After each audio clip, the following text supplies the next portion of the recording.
we're going to record the meeting as well, so then everybody has access to it. I also want to thank Alvaro and Summer. So Alvaro and Summer have very consistently in their community built a very strong community around their war rooms. And I go to those war rooms as much as I can because they're fantastic in terms of content. And they've started on Wednesdays to do certain breakout sessions for certain topics. And it just happened to coincide that today they were going to host one on condos. So my attempt was to bring everybody together. We've never really done it this way. So hopefully this is the first of many. But this is a topic that is obviously very relevant to what's going on, and it's generating a lot of noise. So what I plan to do today is in the next hour, I have a couple of slides that we're going to go through. Essentially, I want to highlight some of the changes in the condo law. I want to talk about some very specific changes to the and then talk about some practical, actionable tips for buyer's agents and listing agents. And what I'll do is I'll present the slide and then I'll open it up to our co-hosts, Marcelo, Alvaro, Summer, and Cielo, to provide comments, to provide more examples, etc. The idea here will be that you guys can then have an open mic, hopefully 15-20 minutes at the end of the session so that we can end by 11, and then you guys can bring up your questions and answers. Does that sound good? Can I get a thumbs up? Awesome. All right. So let's dive into it. The Florida House Bill 913 was signed into law by the governor and effective July 1st. This is a pretty extensive law. You can chat GPT to your heart's content on the contents and the summary of the law. But I did want to highlight a couple of things that are creating, specific impacts. First, the condo rider, as was written prior to this law, allowed the buyers 3 days to review the governing documents. It was 3 business days because it excluded weekends and holidays. Now it's 7 days. This basically means that any seller, and by extension, a listing agent that does not provide governing docs, has a signed receipt from the buyer, essentially is giving the buyer a longer and longer contingency to cancel. Okay. On the other end, the quantity of documents that are now being asked of the seller has gone up a lot. And so the buyers are going to need some more time to review these. We'll talk a little bit more, if you are the listing agent or the buyer's agent, what we think you can do here. In terms of milestone inspections, they clarified that it applied only to buildings that had 3 or more than 3 habitable stories. This is because some buildings have 3 stories, but maybe one of the stories is a garage. And so it's 3 habitable stories, right?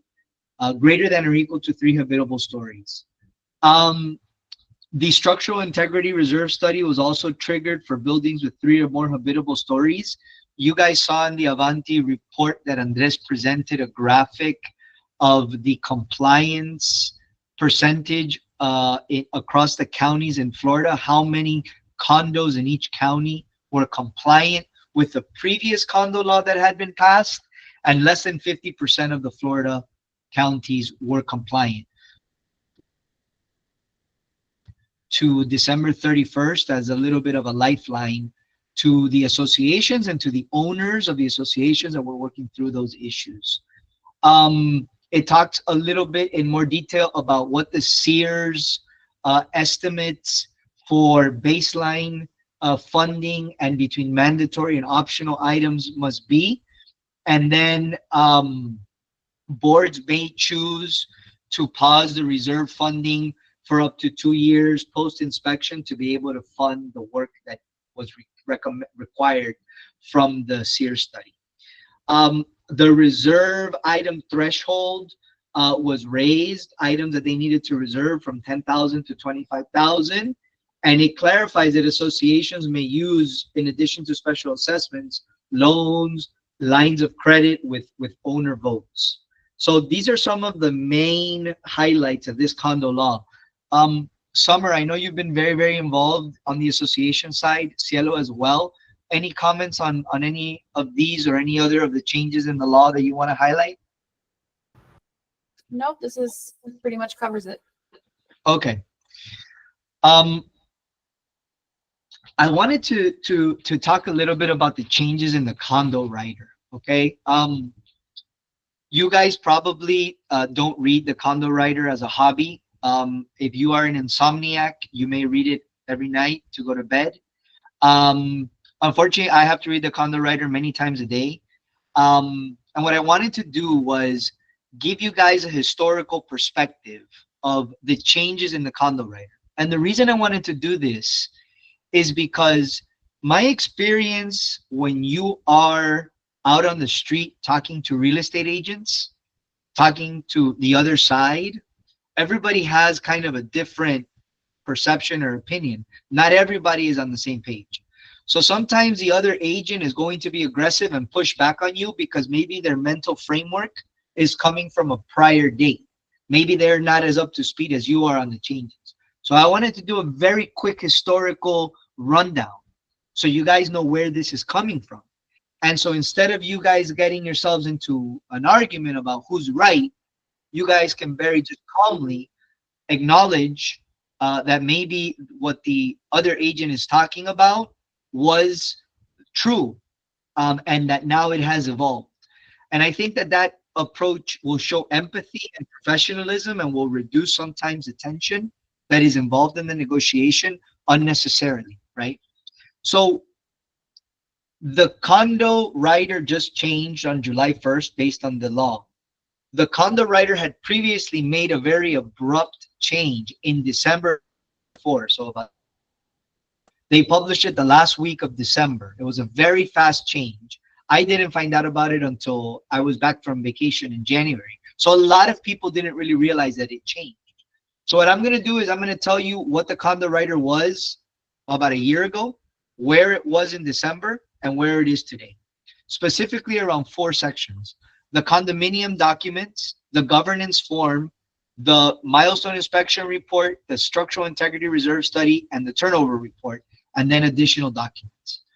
So a year ago, the condo rider said, defined the condo documents as these documents: declaration of condominium, articles of incorporation, bylaws and rules of the association, a copy of the most recent year-end financial information.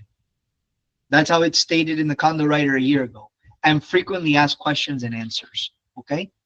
There was no mention of a governance form pursuant to this section in the Florida statutes. There was no mention of milestone inspection report, Sears, or turnover report. And there's really not a list of additional documents. Okay. In December of 2024, 7 months ago, there was a very abrupt change. And the abrupt change started with incorporating specifically annual budgets. Okay. So now they're saying financial statements and annual budgets. Okay.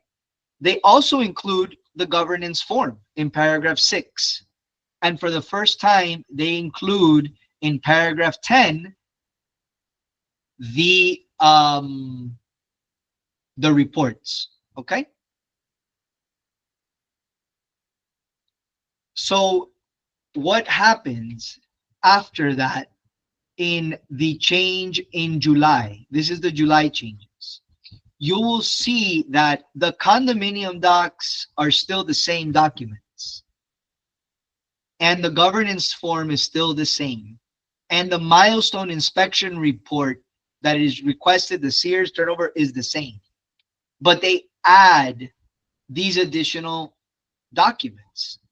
They add the documents of the minutes and the agenda of the condo board meetings and of the member meetings of the last 12 months. They also add a spot to ask for the insurance declaration pages, and they allow you to confirm that you're requesting the reports in paragraph 9. Okay. So what you end up getting is the following. Getting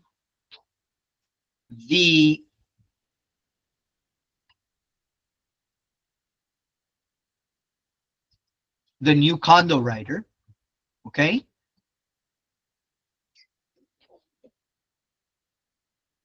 And in the new condo writer, you get this entire new paragraph. Okay.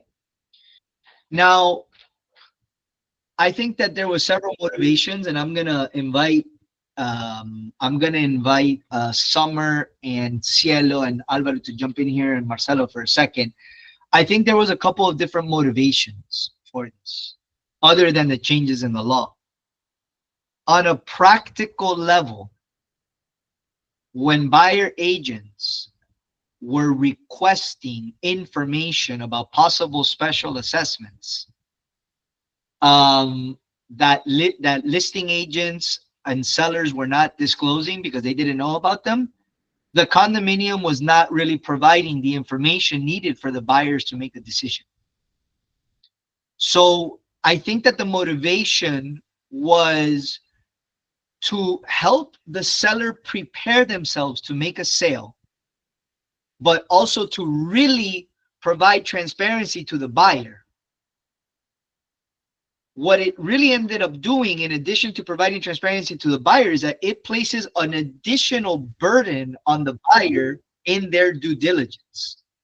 So let's make no mistake, this is giving the buyer more work that they should have been doing anyway.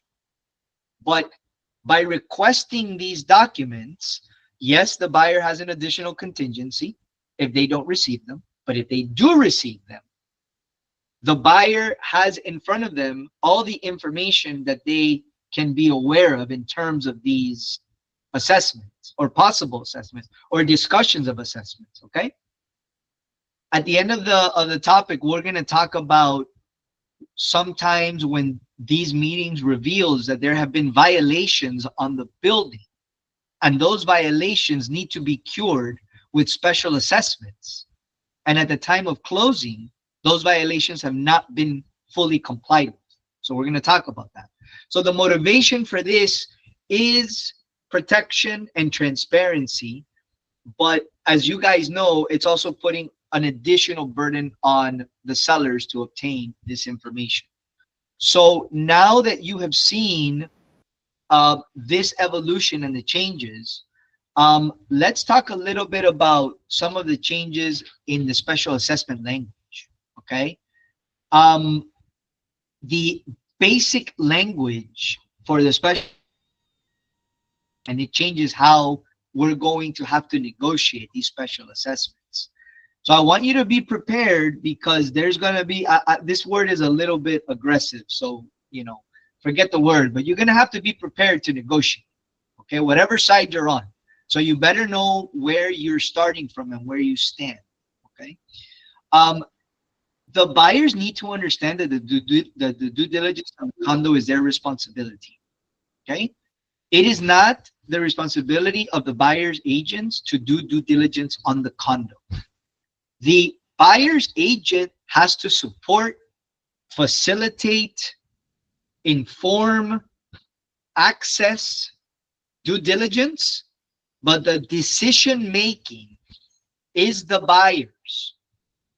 You cannot send an email to the buyer saying, I reviewed the minutes of the last 12 months of the board and I don't see any special assessments that are coming up.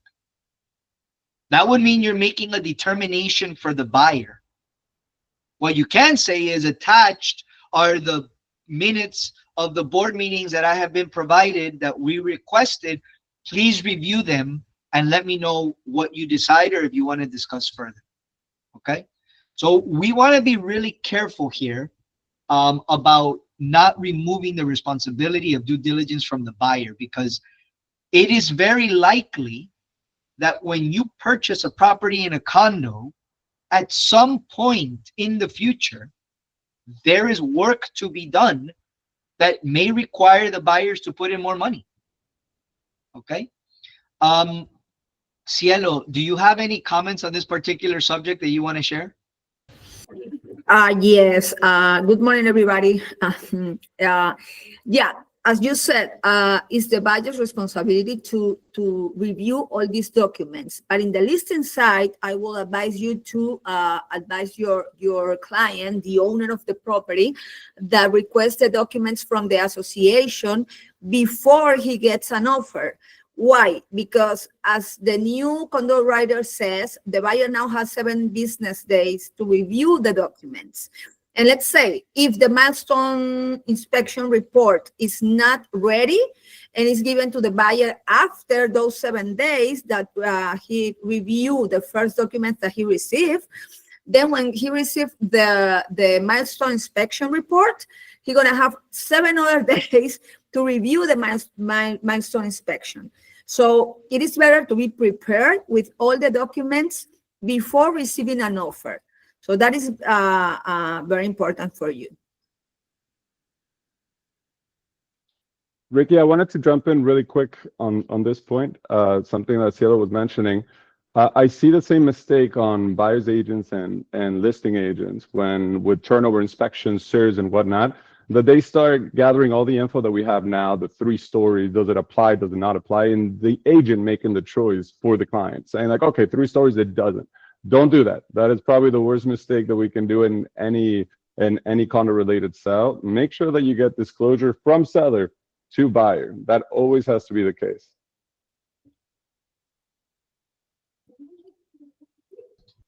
So now let's talk about the assessment language. And again, I'm going to walk you through the evolution, and we're going to start in the last version of the condo writer, which was in December. Okay.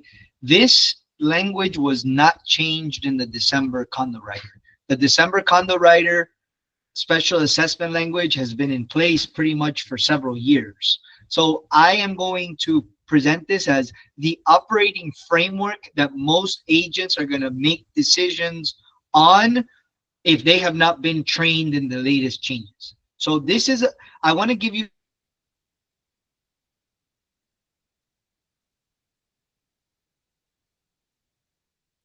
Ricky, I think we lost you.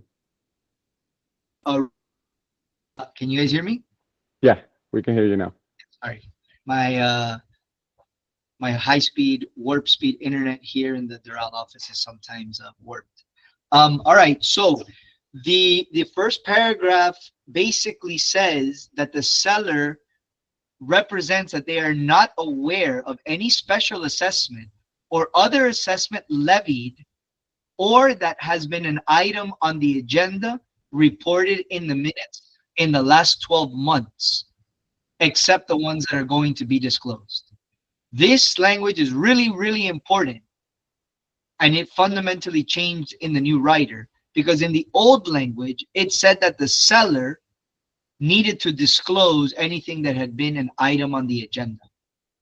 So before, if there was a special assessment levied or pending as of the effective date, and here you can read, as disclosed above by the seller, but it had to be written down here, and it was able to be paid in installments, then you can choose who would pay it in installments. The next paragraph said something really important. If the special assessment levied or pending as of the effective date has not been disclosed above, then the seller would pay the assessment in full at closing. Okay? So this, in essence, had an automatic protection to the buyer if a possible special assessment had been discussed in the board and was not disclosed in the contract. Okay? What does it say now? Well, this is the new special assessment language in the July 2025 condo writer, and it completely changed the nature of the language.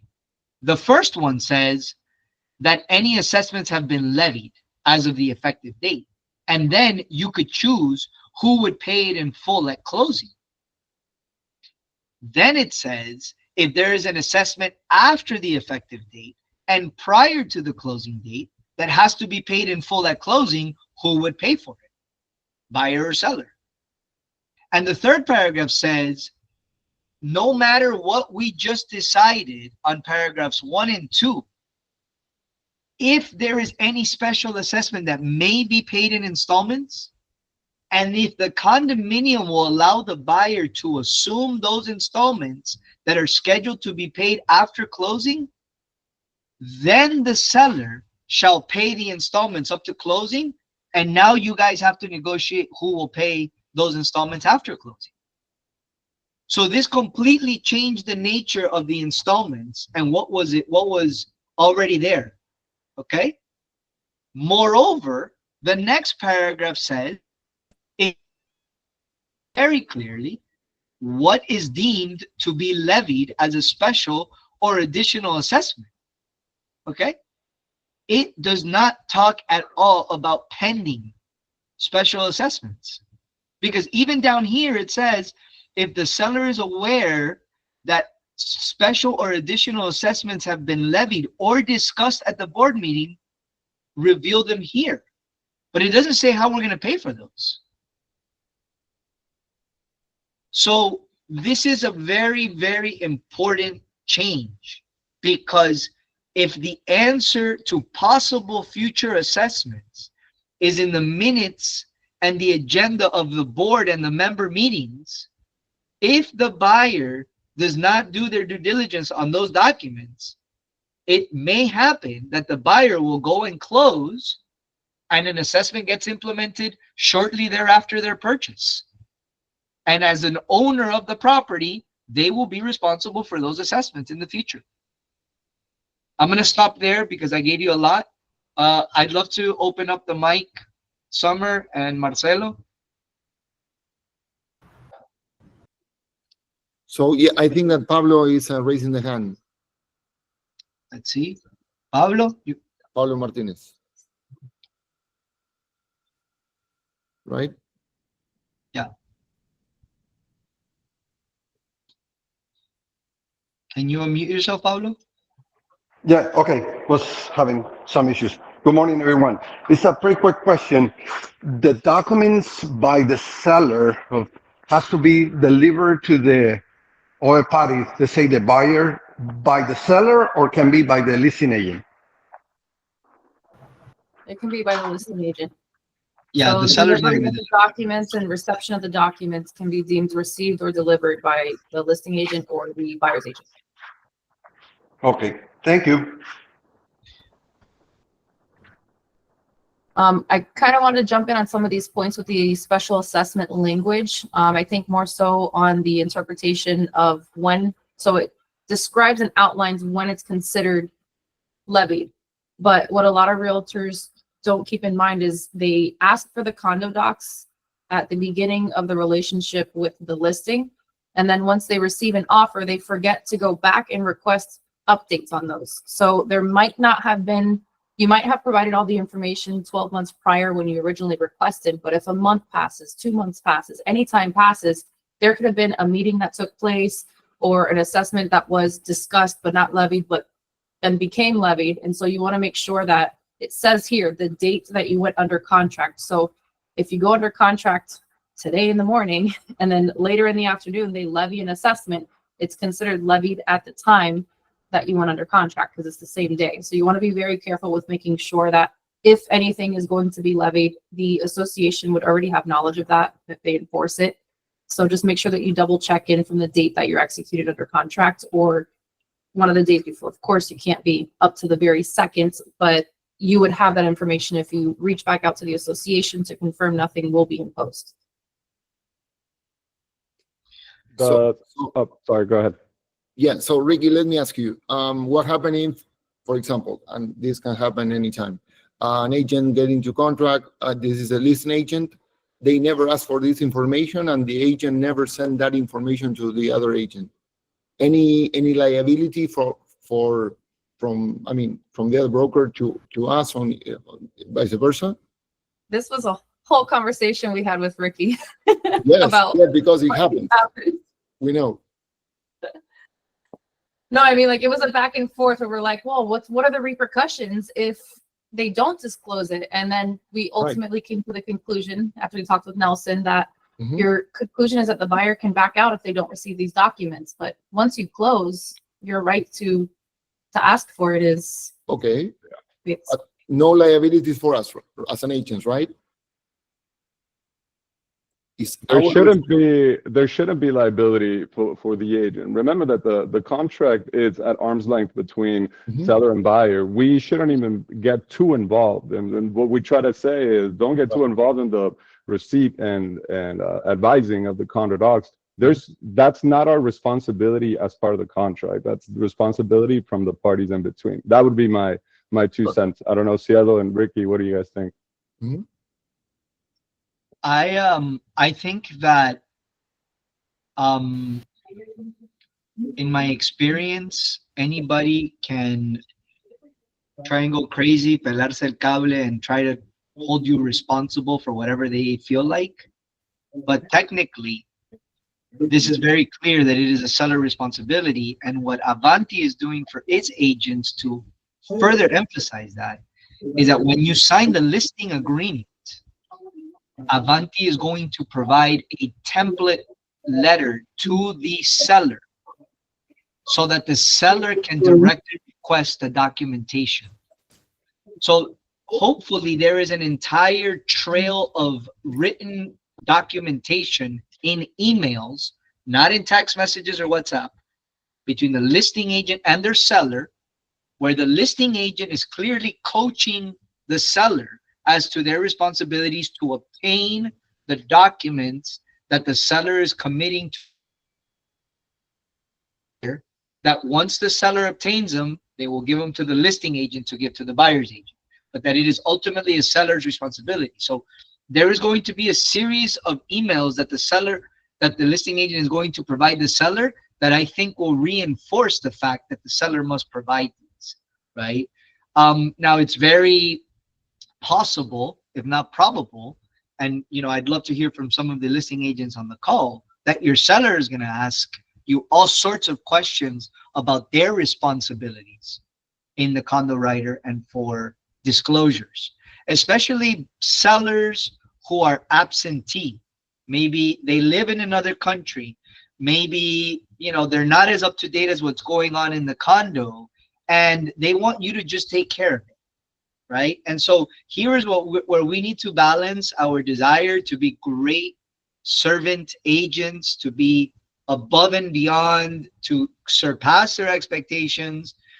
This is where we need to find that balance between serving in the best way possible while being very, very clear about what is expected of them. Okay. Cielo, do you have some comments?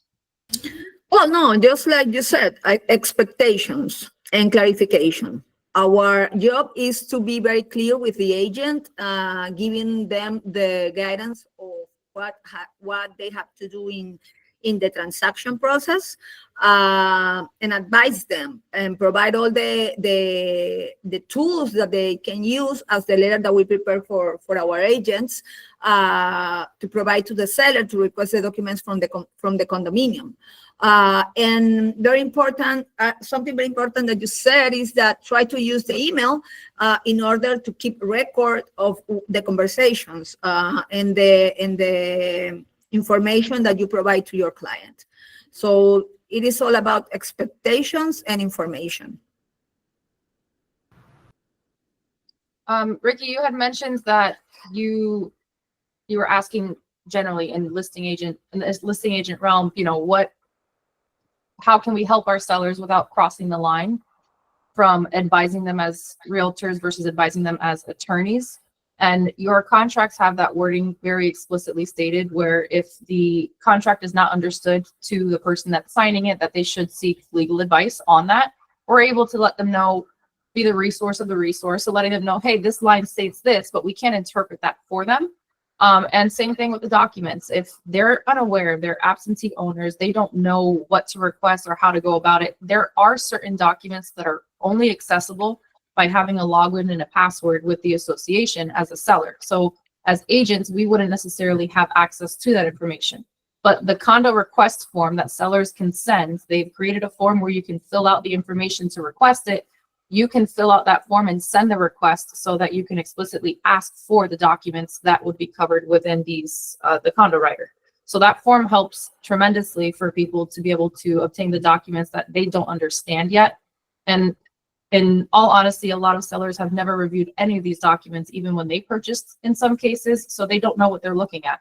So again, we can advise, but to a certain extent. We don't want to interpret, and we don't want to take on the role of an attorney. And I think this request form really fixes a lot of these issues, especially with absentee owners. The issue with absentee owners, from what I've seen, hasn't been I don't want to check my papers. They just don't know what to request, right? So the governance form tells you exactly what you're requesting. It's already provided for you, and we even draft a letter sample that they can send to the association. So this issue with this process, I believe, in my eyes, solved, even with absentee owners on that sort of things.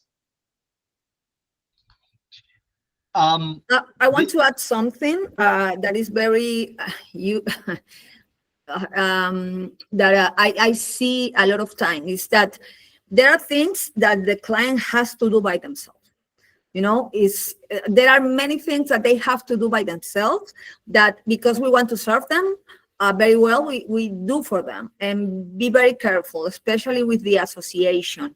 It is very important for them to know what they have to do. Yeah, you can advise them, but they have to do it by themselves. Hey, I'd like to ask all of you co-hosts today, because my perception is that a lot of sellers, particularly the absentee ones, they're gonna listen to advice from El Primo and from everybody else about what everybody's opinion is about what the listing agent should be doing. So imagine you go to an asado and you're selling a property, and you're telling your friends at the asado that you know your listing agent is asking you to request all this information from the condo. And your friend is like, no, vale, that listing agent no sirve. They're asking you for too much. You know, they should be doing that work. Why are you paying them a commission for you to do all the work? Right? You guys can relate, right, to this kind of conversation. What would you say to that, Cielo, Alvaro, Summer, Marcelo? What can the listing agent establish in terms of expectations, where it is clear that there are certain things that the listing agent cannot do? Well, and then what the listing agent can do? What do you think? I think I in actually just dealt with this, this. yeah, I think in this sense, my point of view would be, if you want to close and your agent needs to provide a documentation, the agent has never lived in the condo. The only person that can request this documentation is the seller as a starting point. You can always mention the associations will regularly not provide documentation to a person who's not the owner. Then that would be a very basic response as to the ability to get the docs. We can further get this into play with the health of the transaction as a whole moving forward. If me, agent, and I add different fields and amounts that are not correct, by essence, I'm not just taking liability for myself as an agent, I'm putting the transaction at risk. Because what happens if a disclosure is not correct? What happens if something materially affects the property? What happens if I filled out something by just not knowing the information, not being the owner? Then it's liability for myself and the risk for the transaction as a whole. That would be my 2 cents. Go ahead, Summer. What I kind of told, I'm dealing with probate sellers, so of course the entire family is absentee. And the first thing that comes up that is, some people that do investments are like, oh, I do all my stuff on my own. I'm like, great, you can't do that here because you're not here. Number one. Number two, if you're going to sign a document, you're going to be held liable for anything that you breach within that document. So if this is the documents that we're using and you're going to be signing that, why would you listen to your cousin who's going to have zero repercussions if you sign something and don't deliver? So usually that's the first conversation I have. I understand how you feel. However, this is the document you will be signing because number one, it's required for a condo. And number two, you're agreeing to this. If you were to happen to cross out everything in this addendum, then what? Are you really going to have a good negotiation? So like, hey, let's let's erase all of your responsibilities. Let's mark off everything stating that you're not going to be liable for anything. Then what is the point of the document? What is the point of disclosure for the buyers to understand what type of property they're taking on? In a lot of cases, that once you show them the document, I usually will provide all the blank forms for everything that my clients will be signing or coming across as they're going through the transaction prior to even going through that. And most of the time, once they do look at this condo writer, they're like, I have no idea what any of this is. And they kind of calm down and they're like, all right, Well, we'll trust you on this. and to me, it sounds like what you're telling the client is, I'm not throwing all this work at you. I am helping you protect yourself from liability. This is my professional duty, is to help guide you so that you can comply. It just happens to take some work, and your cousin drinks too much. And the idea of So working with a realtor is to reduce your liabilities as much as possible. So you're helping them. And once you go under contract, in Florida as transaction brokers, we're helping to enforce the terms that everybody agreed to. So can you imagine that somebody tells you, oh yeah, that's not your responsibility, sign it and don't do anything. And then your deal falls apart. and you can reinforce the fact that when they come back to purchase a new property after selling their property with you, you're taking the same care with them as a buyer to ensure that they get what they need and are protected. Marcelo, you want to jump in? I mean, guys, I think that at the end of the day, we're always gonna be responsible for anything, right? So I think that the communication is key, having guiding them, because many times, let's face it, they don't even read English. So they're gonna rely on us on the steps and everything. So I think that we should be prepared at the beginning, before even signing a listing agreement, on what's coming next, right? Because again, many times it's out-of-state buyers, from Latin America, or they'd even read English. So I mean, it's our job to make them understand the steps, and the communication is key, because I mean, whatever thing, bad or good, we're always going to be responsible for everything, and we know that. So I'd rather be prepared beforehand than later. Cielito, why don't we move on to the next slide? We have Sorry, two hands up. Yes. Gloria, you had your hand up for a little bit. Yeah, I have a question. Usually those documents comes in different times and separately. So the 7 dates count when you receive the last one, or how that counts? Because usually they don't send the whole information together, it's by part, and you have to report to insist to send the papers. So Yeah, that's a great question. The way that this language is written, I would think that it is 7 days after you receive all the documents. Okay. We had Cristobal.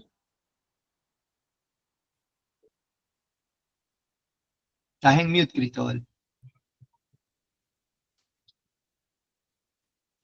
Cristobal, you're muted.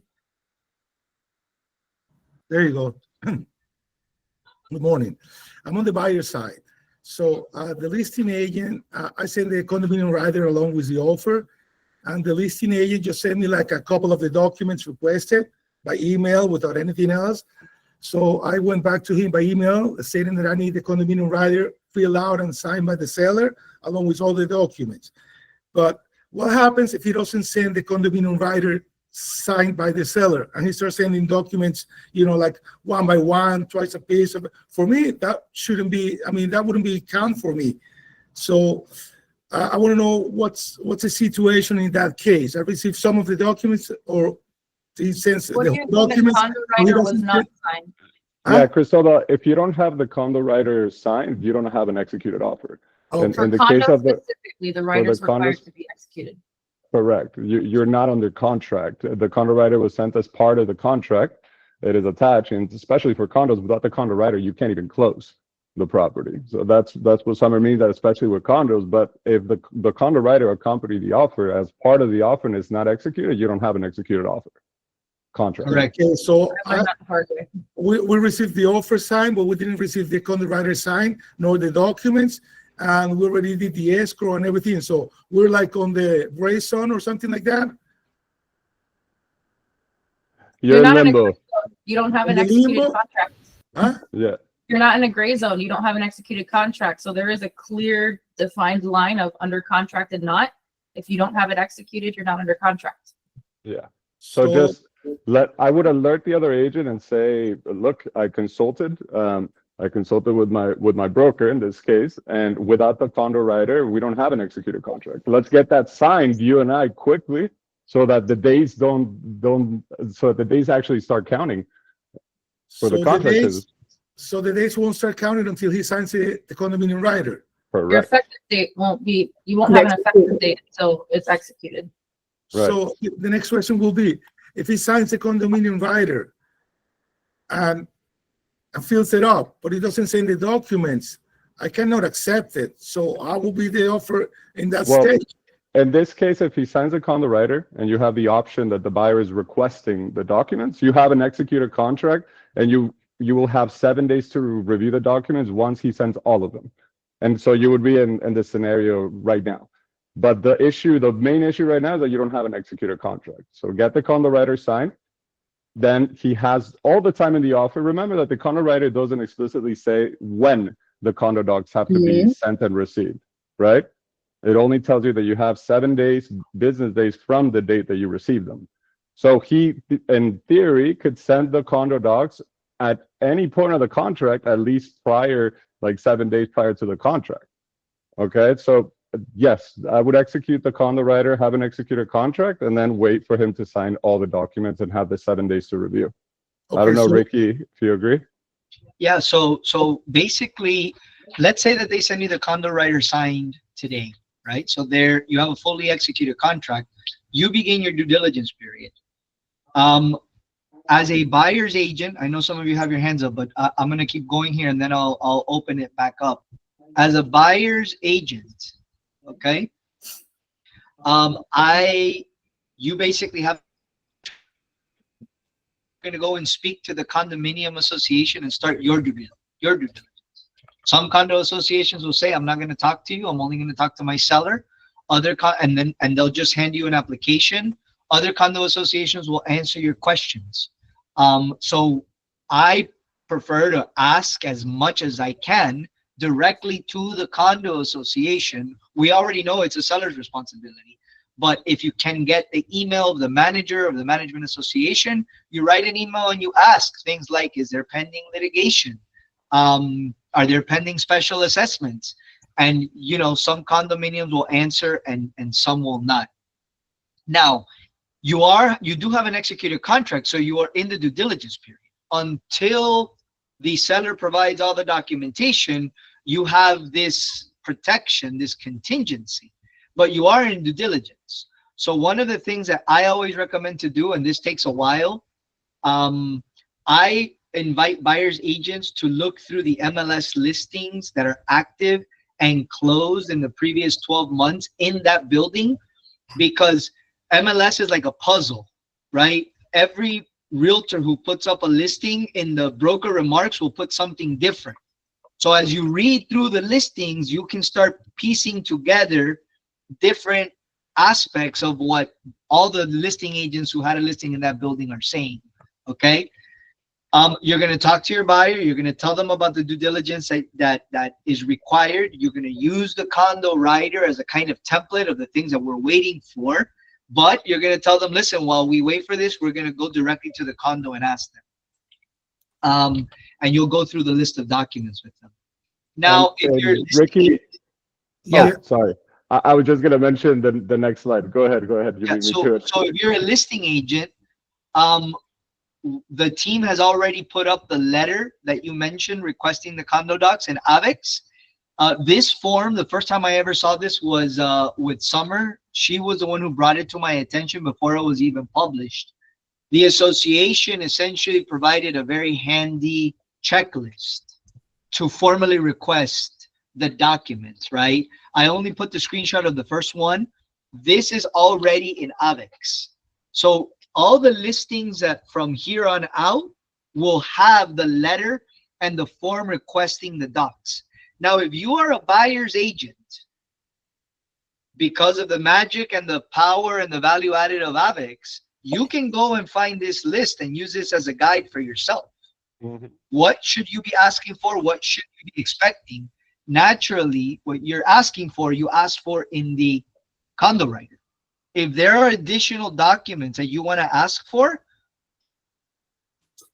you to add them, right? So you can add, more, you can request more documents here. You can fill it in. But this tool here is just a handy checklist.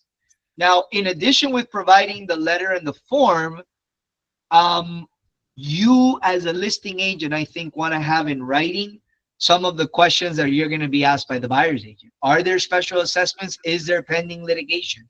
Some associations will answer. Some will say, I'm only going to talk to the seller. Others will say, you have to order the estoppel. You can ask your sellers to have them include you in communications, though. Yes. Okay. In this particular case, the association is very blocked, even by the seller's listing agent. I requested access and he denied to give me any information. I tried to look it on the website. There's no way to access it. So I'm trying to find a way to access directly to the association, because all he did was send a QR code with the application for the buyer. But to finish up the condominium rider issue, so all I need is to have it signed by the seller to have an executed contract. I don't need to have it signed by the buyer, correct? No, you don't. You do. Huh? Yeah, but the buyer can't sign until he receives the documents, because if he signs, he's saying he's receiving everything, no? There's two options, one that says you've already received them and one that says that you're requesting them. Something that Alvaro pointed out, because we did pretty in-length training on this also last week. Some people will mark off because they received the documents at the time that they signed the contract, or when they're negotiating, they'll mark off that they already received them. But what you're doing is you're also removing your buyer's option to review those documents for the 7-day period. So even though you received them, you still are due 7 days to review them. So just keep that in mind there, highlighting. Okay. This paragraph here, which is pre-checked in AVEX, this paragraph here applies to the condominium docs. And it's saying that they have not been received. Then again, this paragraph over here, same thing. This paragraph over here is saying that the documents of the reports of milestone, turnover, and structural integrity have not been received. So signing the condo rider does not mean that the buyer has received the documents if these two options are checked, okay? The old condo rider had a special paragraph where you would confirm if you received them or not. That was eliminated from this, okay? Maria Paula, you've had your hand up for a little bit. You wanna go? So just to finish, Ricardo, just 1 second. So I have the condominium rider signed by the seller and the buyer. But does the seller have to fill out all the questions in the rider before signing or not? Because there's a lot of questions in the condominium. There has to be a selection. There has to be a selection chosen, because there is no automatic selection of an option if none is chosen. So you have to have one of the 3 options under each of those report sections selected. So I would consider, and this is probably now where we're going into like a gray area of interpretation, which is totally for an attorney. But what happens if you sign this and they didn't check off any options? We don't have any default here that says this option shall be deemed selected if none are selected. So you have to check off one or the other. So Ricardo, I guess this is a question that I would refer back to you and Nelson. Who has to check it? Me or Is the it seller? executed if they don't choose an option? The seller has to check it, Cristobal. It's a The seller has disclosure to check from it. the seller. Yeah. So anything relating to disclosures, it's a seller disclosure. They own the property and they have to disclose their information. So yes, it has to be filled out, and the seller has to. It has to be filled out and signed before Correct. it can be executed, correct? Correct. Okay. You can send it, like, remember, AVEX does everything possible, Avanti does everything possible to help you have these forms completed. So just because it might come checked off doesn't mean that you're making that selection. The seller still has to sign and agree. So if you pre-selected it, maybe the option's wrong. It's still the seller's responsibility to correct that if the option selected is wrong. So just make sure that one of the options is selected. If in doubt and you don't know if it's required or not required, the best option to choose is that it is required and has not been provided. Yes, and I believe that is why AVEX, for when making an offer, pre-selects the first option on each one. Mhm.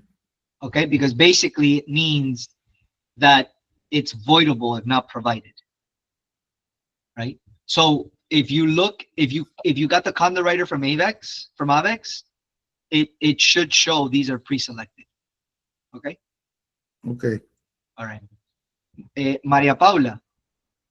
Hola Ricardo, hola a todos, buenos días. Hello. What happened if the association sent a link in response to the seller to access the condo docs? And what happened if the seller sent a link to the buyer in response? I personally don't see an issue. You're providing the condo docs over electronically. Now, somebody has mentioned this to me, and I'll revert back to you. But the association, the forms actually do reflect that the receipt of the condo docs can be. You are in mute, Alvaro. You're Oh, sorry. muted. That's part of the reason I believe why the condo receipt portion of this was they got rid of that area, because electronic receipt is mentioned that it will count. Yeah, there's also the Okay. payment. There's also the issue of payment. I've seen links provided where you have to pay for documents. Paying for those documents is a seller responsibility. If the buyer or the buyer's agent pays for it, a couple of things. First, you're risking losing that money if the transaction doesn't close. However, if the transaction does close, you need to provide a receipt to the title company so that we can deduct that money from the seller and reimburse you before closing. If you don't do it before closing, or you do it the day of closing, if there's a loan involved, we won't be able to put it into the CD because we balanced the CD, 48 hours before.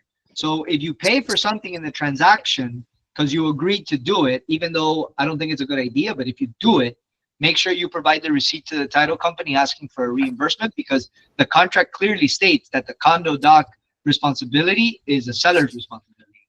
Now, many sellers, again, are absent. They lost the documents, or they never got them in the first place, right? Or they just use them as a door stopper, and they didn't know what they were, and when they moved out, they just put them into a box and they didn't even know what they were. So it doesn't really matter. The seller needs to provide them and pay for it. Okay. Let me Okay, move thank you. to one of these last slides, and then we'll open it up because we're almost here. One of the most frequently asked questions that we get is listing agents trying to work through with their sellers what the sellers should expect to keep from the sale of their transaction if they consider paying or not paying for special assessments. This is part of the seller's mathematics. Like, how much commission do I offer? Should I offer to pay for the special assessments or not? And when you talk to most sellers, my experience is that most sellers do not care what they pay for. They care about what they're going to keep in their pocket. I'm going to give you an example. Seller, there's a special assessment. Would you like to pay for it? I don't care if I keep $700,000. Okay, well then for $700,000, we need to sell for $1 million, and the market value is 800. There's a problem, right?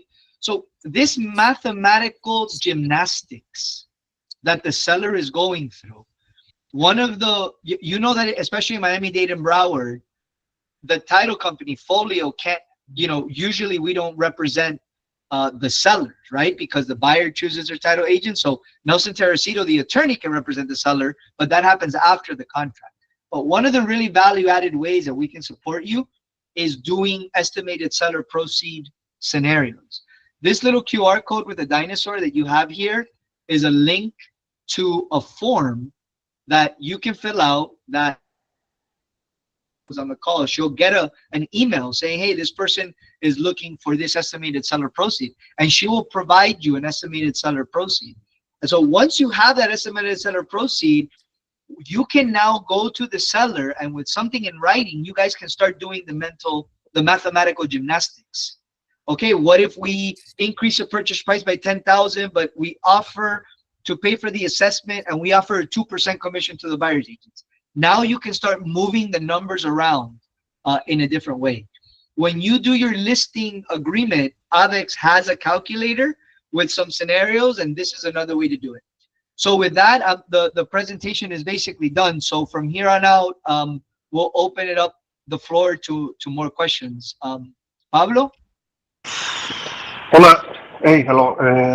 Another question. That the documents, let's say in the perfect scenario, can be uploaded in the MLS and let's say ready for the buyers to review it, or can be, let's say, put it in a Google Drive file and put it all the, and then with this contract, let's say, hey, these are the documents and that's it.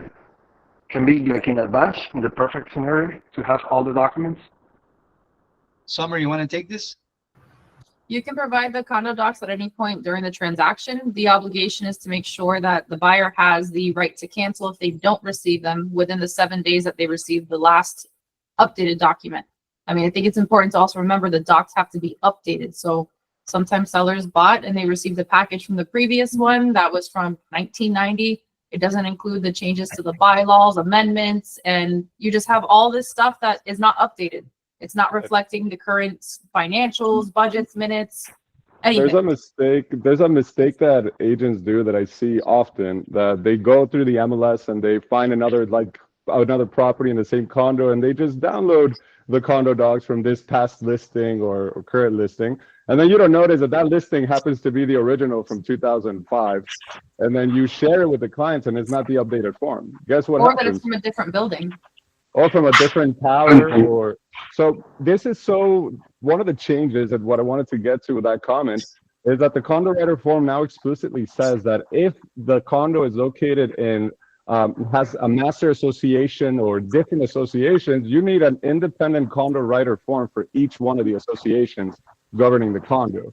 That is on the page 1. So you have an idea of how important it is to have updated and direct information even for each association. So I think that's a really positive change for the industry as a whole, for buyers and both sellers, for transparency. But you got to make sure that if you're the listing agent, those condo docs are updated and provided. And if there's multiple associations, that you provide a separate condo writer for each one.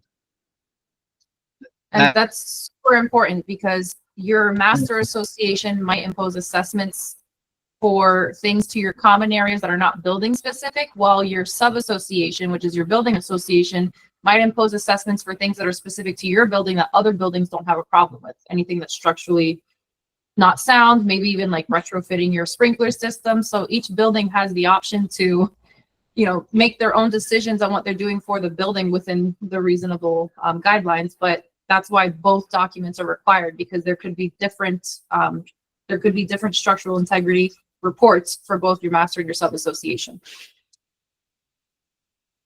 Maria Paula? Hello, I just have a question. What happened if we have contracts from before this month, before this period? So do we have to make like updates to our contracts that we did before July? Executed, no. If you were negotiating and not executed yet, then yes. Exactly. What I would say is that now that you know the list of all the additional documents, it would behoove you as an agent to try and get those and request those. I don't think you'll be able to make them a contractual obligation at that point. But I think that there is a very reasonable argument to be made amongst the parties that it would be in everybody's interest that now that there is a new law in place and that closing has not occurred, if I were an agent on any side, I would make the argument to the other agent, hey, we should work together on ensuring that the parties have these documents in hand, even if it's not specifically in their condo writer, because you don't want a problem to come 6 months or a year down the line and a potential lawsuit that even though the contract didn't say we had to give these, we knew that the law was already in place. Why don't we try to get this done?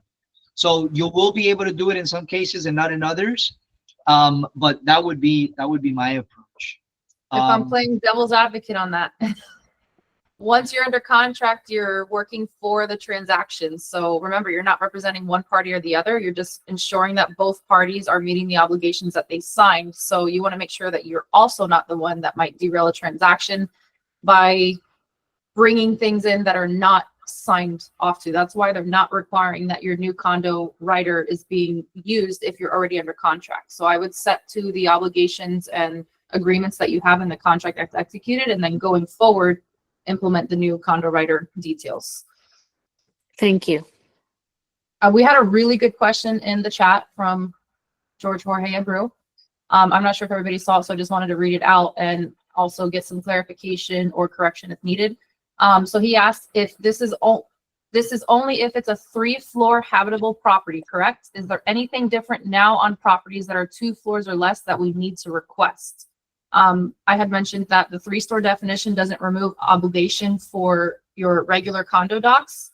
It's only applying to if it qualifies under the definitions provided in your Florida statutes for the 3 inspection reports, which are your milestone inspections, your structural integrity reserve studies, and your turnover reports.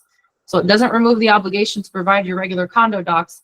The 3-story definition is to understand if you need those reports or need to provide those reports. It also doesn't remove the obligation to provide the additional documents that are requested. So it doesn't remove the need to provide the minutes of the condo and the agenda. This whole paragraph here applies to any condominium. And to Alvaro's point, it applies to any condominium present, right? So if there are multiple associations, whether they're master associations or rec associations that are governing, all of these will still be required independent of the height of the building. That's a great question. Thank you. Anybody else? I wanted to also mention really quick in the request for forms, in the first option where the buyer, like Summer said, where the buyer is saying that they've already received, it also mentions that they received them 7 days prior to executing this contract. And so if you guys notice in the request for forms, if you received them, it mentions that they received them at least 7 days prior to executing this offer. So make sure that when you mark that you had your time to review. So the request, it's meant for you to still have the time frame to review them prior to executing. I just wanted to point that out in the request. Hey, Pablo, do you have another question? Andres? Oh, Andres. No, Hi, both. good morning. No, sorry. Ya la quito. Sorry. Okay, good morning. More than a question is a recommendation. As soon as we get the leasing agreement signed, by our client, the very first thing that I usually do is to contact the condo association, and you have to be very friendly with them because the owner of the unit most likely does not have any idea of what documents are we requesting, from them. Most of them, they don't know what the association numbers are. They don't know if they are able to reach those documents through a website, or they have to contact directly the condo association. So be super friendly with the association and send them an email right away. As soon as we get the listing, get it. I don't lease the property until I do have the condos, the condo documents with me, because it is a hassle, And on the other side, if you're on the buyer side, not the listing side, on the buyer side, I recommend to have a template letter for us to send to the listing agent, because most listing agents don't have any idea what those documents are too. They have no idea. I even had in the past a complaint from a listing agent to my broker saying, hey, this guy is hassling me. He's going against me all the time, asking me for these documents. These documents are not needed to be provided by the seller. I'm like, what? And even I got that, so, and it's very, very frequent that you have, realtors that don't have any idea what you are requesting. So, if we have that template too, to be sent to the other realtors, to the listing agents, so they can ask the condo association for those documents, it will be very recommended. Ricky had mentioned a little bit earlier that there is a way that there are templates that we can share with them so they can request those, but also just kind of keep in mind, the condo writer says that the buyer's requesting it.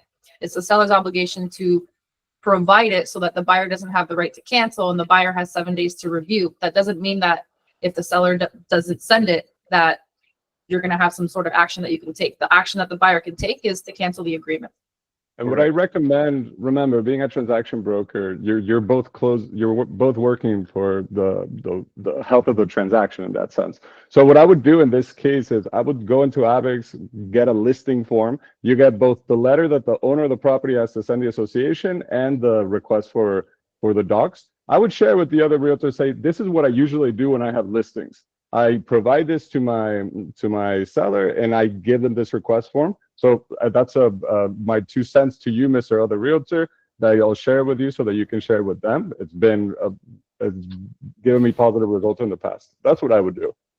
I agree with you, and we have also, just so you know, we have a second option when the association is not complying with the seller.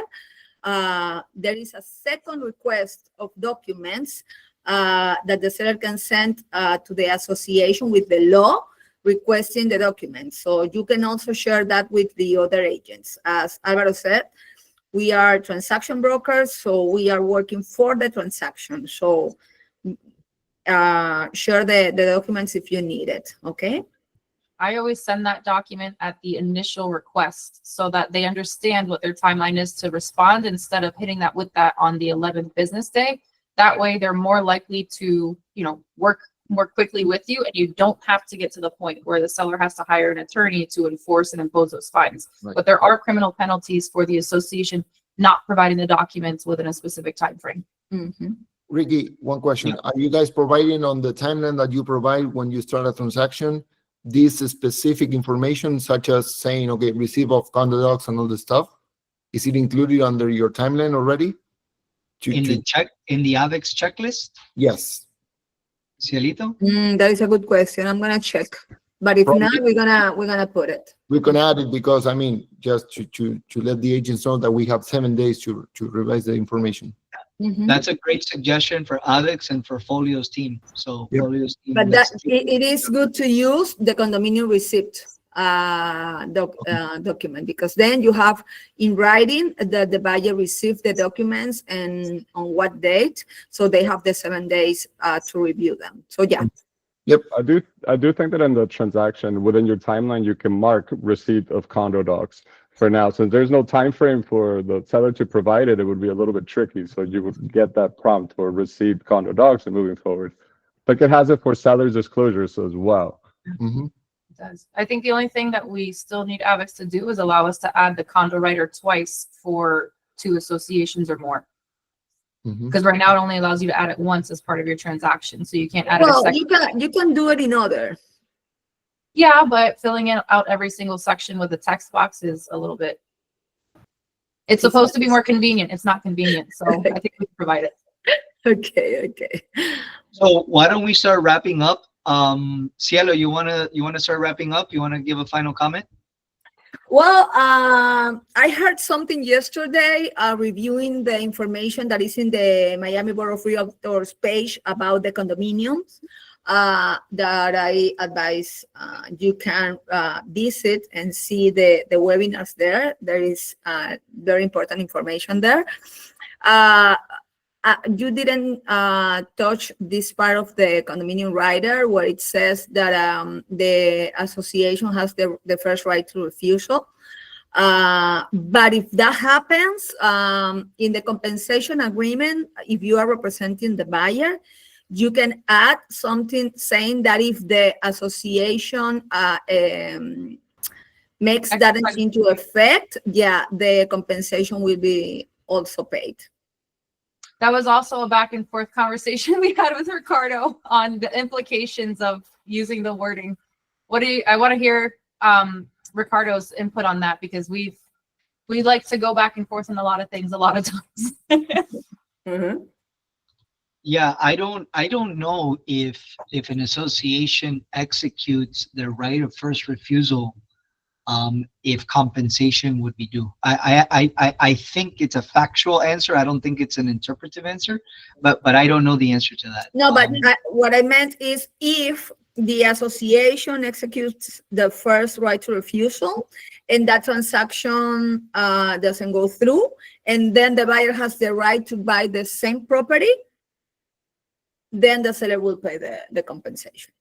Yeah, some of the back and forth we had with it that Ricardo pointed out that I hadn't considered, because that's what Florida Realtors attorney had recommended in their training on it.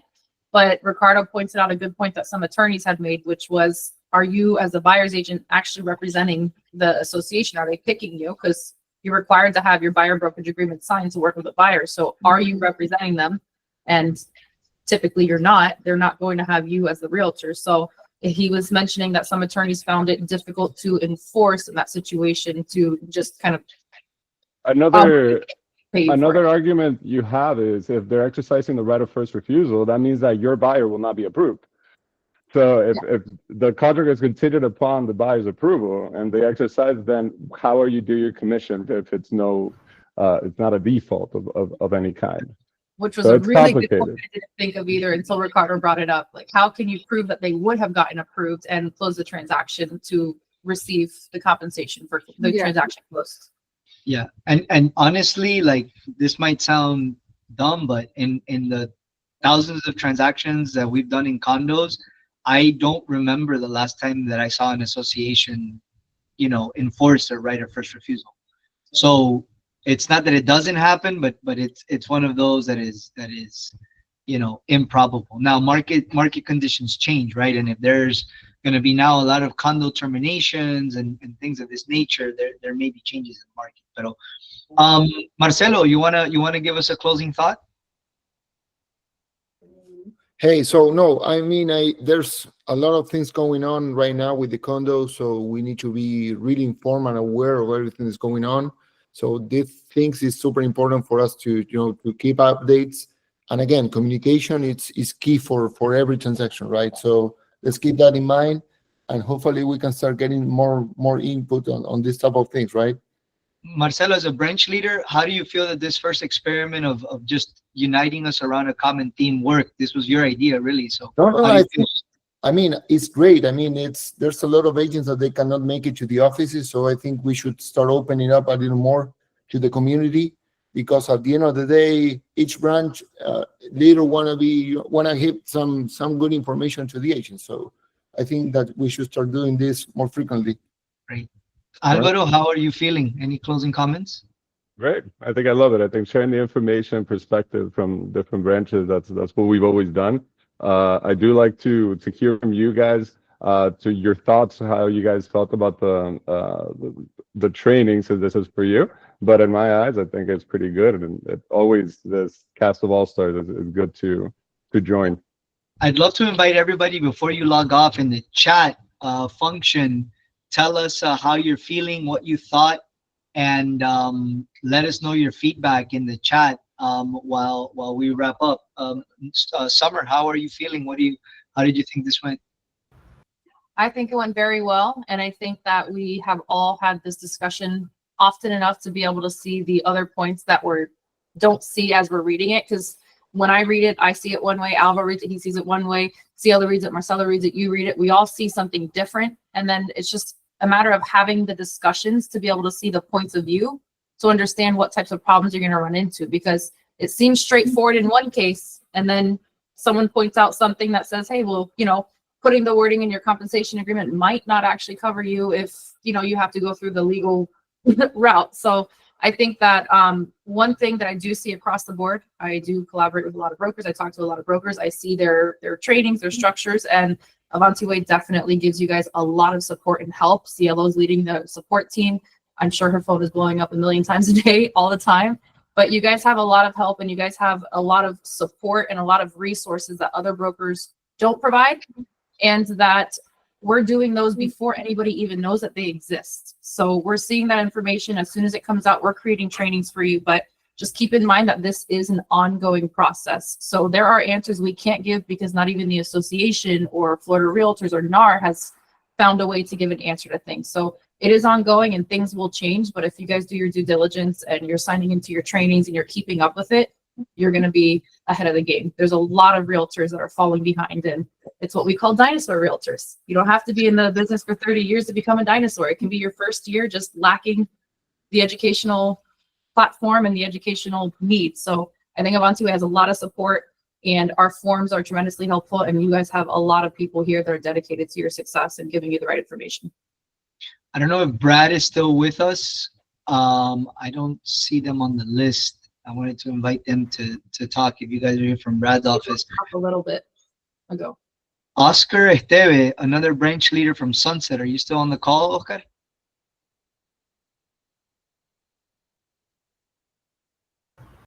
Oscar. Me. Just wanted his feedback. Okay, so guys, thank you all for joining. We are planning a Spanish version of this. And I hope that the Spanish version will be the Spanish language webinar. Polio is going to host a webinar for the broader community in Spanish. So be on the lookout for that. I will circle back with Cielo so that we can send a follow-up email maybe with the recording of this and just links to the helpful things you can do in AVEX. Definitely Cielito will follow up on Marcelo's suggestion for the checklist, and I agree with Summer that there should be an easy an easy way to attach a second condo form. So we need to work that out with Enrique. Thank you all for your time and for joining. I hope you enjoyed this format because it was kind of experimental. And if you guys really liked it, as I see you may have, we'll try to keep some of these going every month, okay? Have a wonderful day and good luck on all the condos. And we look forward to seeing all your awesome deals coming through. Bye, guys. Bye, guys. Bye. Thank you. Bye. Bye, thank you. Bye, everybody.